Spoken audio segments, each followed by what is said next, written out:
Hi everyone! Kumusta ang araw ninyo?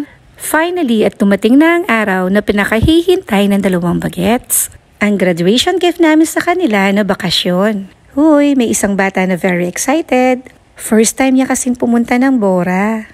Approximately, about 40 minutes lang naman ang flying time from Clark to Katiklan. Paglabas namin ng Katiklan Airport, may naghihintay ng sundo sa amin. Kasama na sa nabukong hotel ang airport transfer.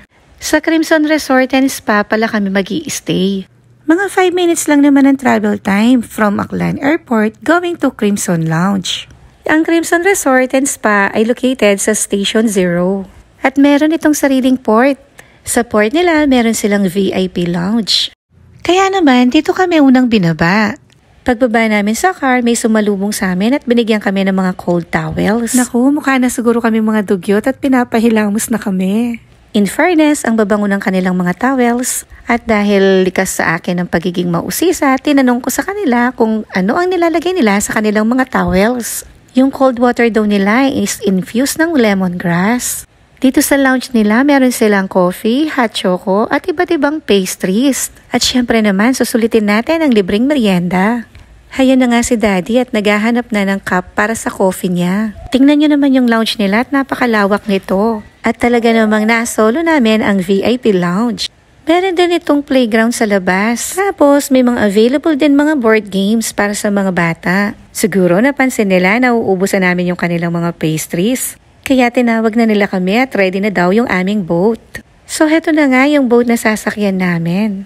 Ang sabi ng captain ng boat, about 20 minutes daw ang travel time namin. At doon na kami sa harapan ng hotel ibababa. Pag-akyat namin sa boat, pinasuot na sa amin yung mga life vest.